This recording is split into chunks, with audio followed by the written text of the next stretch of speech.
வணக்கம். சோஷியல் மீடியாவுல நீங்க வெந்தயத்தை பத்தி அதோட ஹெல்த் பெனிஃபிட்ஸ பத்தி நிறைய போஸ்ட் பார்த்திருப்பீங்க. முக்கியமா டயபெட்டிஸ்க்கு இது ஒரு சூப்பர் மருந்துன்னு சொல்றத கேட்டிருப்போம்.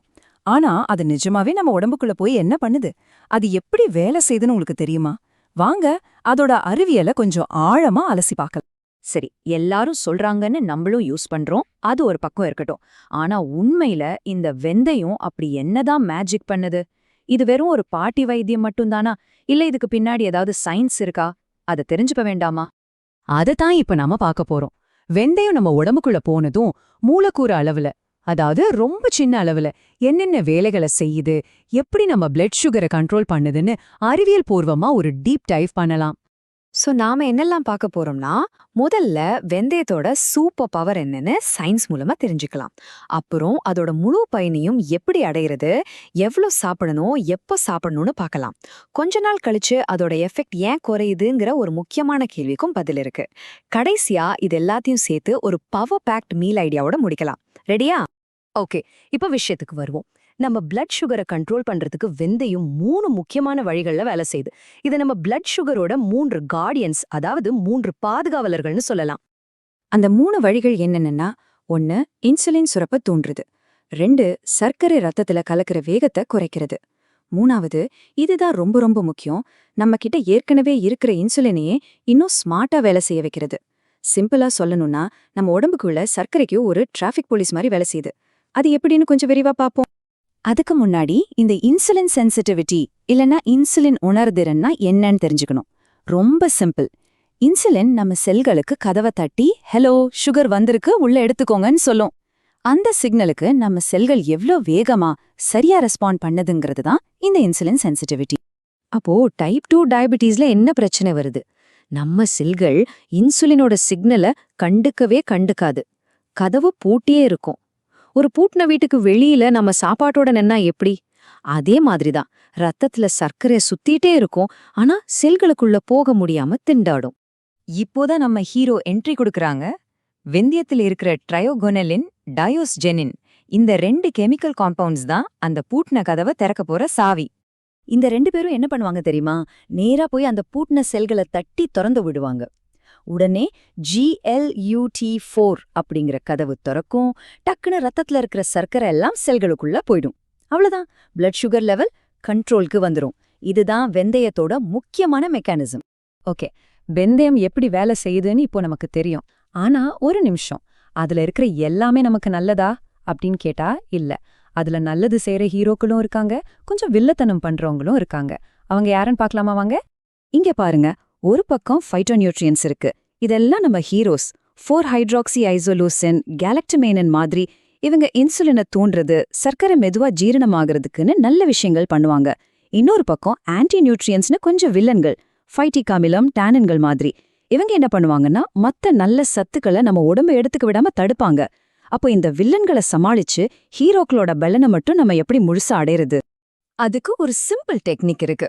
அதுதான் இந்த விஷயத்தோட சீக்ரெட்டே. வெந்தயத்தை நாம ஊற வைக்கும்போது இல்லனா முளை தட்டி பயன்படுத்தும் போது அந்த ஆன்டி நியூட்ரியன்ஸ், அதாவது அந்த வில்லங்களோட பவர் குறைஞ்சிடும். அப்போ நல்ல சத்துக்கள் நம்ம உடம்புக்கு ஈஸியா கிடைக்கும். இது ரொம்ப ரொம்ப முக்கியமான பாயிண்ட், நோட் பண்ணிக்கோங்க. சரி, சயின்ஸ் எல்லாம் ஓகே. இப்போ பிராக்டிக்கலா வருவோம். இந்த வெந்தயத்தை எப்படி, எவ்வளவு, எப்ப சாப்பிடணும், அதோட யூசர் மேனுவல்ல இப்ப பார்க்கலாம். பொதுவா நாம என்ன பண்ணுவோம், தாளிக்கும்போது வெந்தயத்தை எண்ணெயில போட்டு பொரிப்போம். ஆனா அப்படி டீப் ஃப்ரை பண்ணும்போது அதுல இருக்கிற நல்ல சத்துக்கள், முக்கியமா வெப்பத்தால அழியக்கூடிய வைட்டமின்கள் எல்லாம் போயிடும். அதுக்கு பதிலா ட்ரை ரோஸ்ட் பண்றது கொஞ்சம் பெட்டர். ஆனா அதோட முழு பயனையும் அடையணும்னா பெஸ்ட் வழி ஊற வச்சோ இல்ல முளைக்கொட்டியோ சாப்பிட்றது தான். அதுதான் கோல்ட் ஸ்டாண்டர்ட். அடுத்த கேள்வி, எவ்வளவு சாப்பிடணும்? ஸ்டடீஸ் படி ஒரு நாளைக்கு 5லேருந்து 10 கிராம் வரைக்கும் எடுக்கலாம். சிம்பிளா சொல்லணும்னா 1 டீஸ்பூன்லேருந்து 2 டீஸ்பூன், அவ்வளவுதான். இந்த அளவை ஞாபகம் வச்சுக்கோங்க. ஓகே, இப்போ டைமிங். இதை எப்போ சாப்பிட்டா மேக்ஸிமம் பெனிஃபிட் கிடைக்கும்? நீங்க நல்லா கார்போஹைட்ரேட் அதிகமா இருக்கிற லஞ்ச் அல்லது டின்னருக்கு ஒரு 15லேருந்து 30 நிமிஷம் முன்னாடி சாப்பிட்டீங்கன்னா அது சாப்பாட்டுக்கு அப்புறம் சுகர் ஸ்பைக் ஆக்குறத தடுக்கும். இன்னொரு நல்ல ஆப்ஷன் காலையில எழுந்ததும் வெறும் வயிற்றுல சாப்பிட்றது. இப்போ ஒரு முக்கியமான விஷயத்துக்கு வரும். சில பேர் சொல்லுவாங்க, நான் ரொம்ப நாளா வெந்தயம் எடுத்துக்கிறேன், ஆனா முதல்ல இருந்த எஃபெக்ட் இப்போ இல்ல அப்படின்னு. அந்த மேஜிக் ஏன் கொஞ்ச நாள்ல குறையுது, அது ஏன் வேலை செய்வதை நிறுத்துதுன்னு பார்க்கலாம். ஆமா, ஏன் கொஞ்ச காலத்துக்கு அப்புறம் வெந்தயத்தோட செயல்திறன் குறையலாம்? இதுக்கு பின்னாடி 2 முக்கிய காரணங்கள் இருக்கு. அது என்னன்னு தெரிஞ்சுக்கிறது ரொம்ப அவசியம். முதல் காரணம் பீட்டா செல் சோர்வு. அதாவது நோய் கொஞ்சம் முத்தும்போது நம்ம உடம்புல இயற்கையாவே இன்சுலின் உற்பத்தி குறைய ஆரம்பிச்சிரும். வெந்தயம்ங்கிறது ஒரு சப்போர்ட்டர் தான், அதுவே இன்சுலினை உற்பத்தி பண்ணாது. சோ இல்லாத இன்சுலினுக்கு அது ஒன்றும் பண்ண முடியாது. 2வது காரணம், நம்ம உடம்பு ஒரே டோசேஜ்க்கு பழகிடும். இதுக்கு என்ன தீர்வு? Smart swabs. அதாவது சில நாள் வெந்தயா, சில நாள் பொடியா, சில நாள் வெந்தய கீரையான்னு மாத்தி மாத்தி எடுத்துக்கணும். கூடவே உடற்பயிற்சியும் ரொம்ப முக்கியம். சரி, இப்போ நாம கத்துக்கிட்ட எல்லாத்தையும் ஒன்னா சேர்த்து ஒரு பெர்ஃபெக்ட்டான பவர்ஃபுல்லான மீல் எப்படி ரெடி பண்ணலான்னு ஒரு உதாரணம் பார்க்கலாமா? இந்த பவமீல்ல என்னெல்லாம் இருக்கு பாருங்க. முதல்ல வெந்தய சாதம். ஊற வச்ச வெந்தயத்தை சேர்த்து சமைக்கும்போது அரிசியோட ஜீரண வேகம் குறையும். 2வது சின்ன வெங்காயம். இதுல கொயர்செட்டின் அப்படின்னு ஒரு சூப்பரான ஆன்டி ஆக்சிடென்ட் இருக்கு. 3வது லேசா வதக்கின காய்கறிகள். இதுல இருக்கிற ஃபைபர் உங்களை ரொம்ப நேரம் பசிக்காம வச்சுக்கும். அப்போ இதோட ரிசல்ட் என்ன? நீங்க சாப்பிடுற கார்போஹைட்ரேட் ஸ்மார்ட்டா மாறுது, உடம்புல ஸ்ட்ரெஸ் குறையுது, ரொம்ப நேரத்துக்கு வயிறும் ஃபுல்லா இருக்கு. இதுதான் தனித்தனியா சாப்பிடுறத விட புத்திசாலித்தனமா சேர்த்து சாப்பிடுறதோட பவர். ஓகே, இப்போ வெந்தயம் எப்படி வேலை செய்யுதுங்கிற முழு சயின்ஸும் உங்களுக்கு தெரியும். இந்த அறிவை வச்சு உங்க டெய்லி ருட்டீன்ல நீங்க செய்ய போற முதல் ஸ்மார்ட் ஸ்வாப் என்னவா இருக்கும்?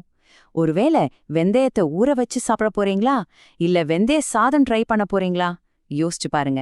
ஏன்னா இந்த மாதிரி சின்ன சின்ன புத்திசாலித்தனமான மாற்றங்கள் தான் பெரிய ஆரோக்கிய பயணத்துக்கான முதல்